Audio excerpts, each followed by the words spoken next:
nimuririmbire uhoraho indirimbo nshya, kuko yakoze ibintu by'agatangaza.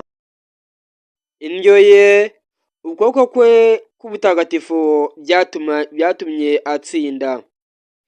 Uhoraho yagaragaje ugutsinda kwe, atangaza ubutabera bwe mu maso y'amahanga. Yibutse ubuntu bwe n'ubudahemuka bwe agirira inzu ya Isiraheli. Impaka yose y'isi yabonye ugutsinda kw'Imana yacu. Nimusingize uhoraho ku isi hose, nimuvuze impundu kandi muririmbe. Kuri uyu wa gatanu tariki ya 7 z'ukwa 11, Nyagasani arongera kutwibutsa ko dukwiye kugira imigenzo myiza.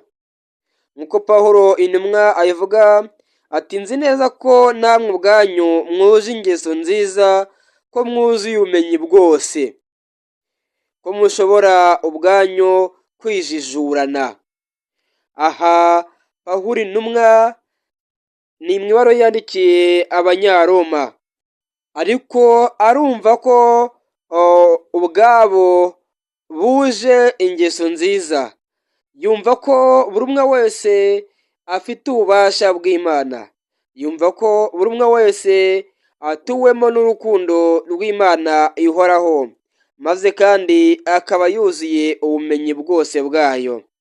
Uko uwo Nyagasani yahaye ubuhanga bwe, yahaye ubumenyi bwe, nuko aba yemeye gutura muri we. Nk'uko tuyibona Salomoni mu bitabo bya mbere, Salomoni yahisemo ubuhanga.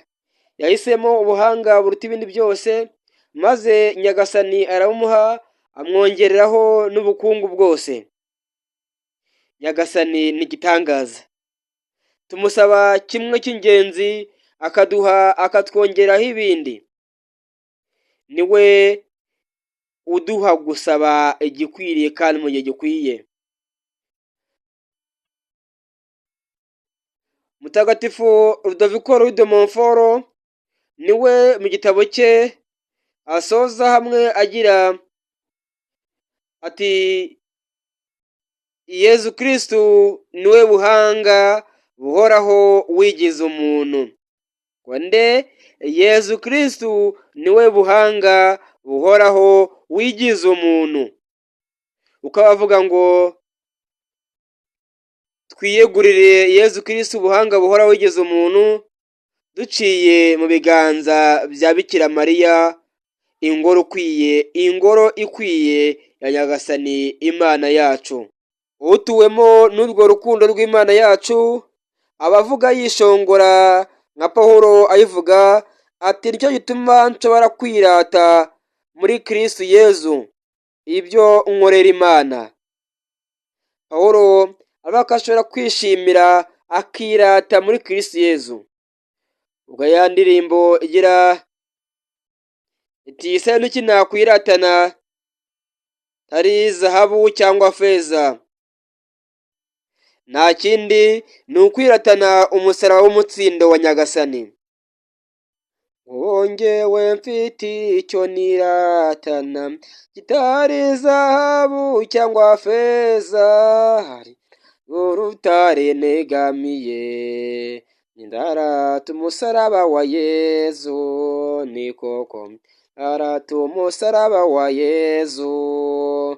Nta kindi twakwiratana uretse urupfu n'izuka bya Nyagasani.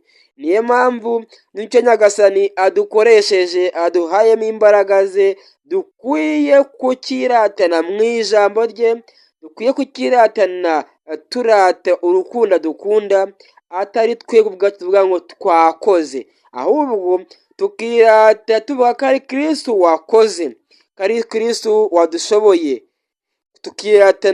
Tukirata muri Kristu Yezu.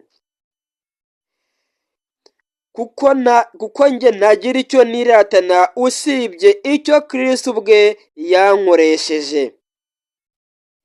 Ari mu magambo navuze namamaza, ibyo nakoze byo ari mu bikorwa nakoze, nkoresheje amaboko yanjye, ibirenge byanjye, umubiri, ari mu bubasha bw'ibimenyetso n'ibitangaza gukiza abarwayi, kubohora abantu kuri rombi, gusabira abarwayi bagakira, no mu bubasha bwa Roho Mutagatifu wadusendereye akaduha ingabire, akaduha ububasha kugira ngo amahanga yumvire Imana, kugira ngo amahanga yumvire Imana.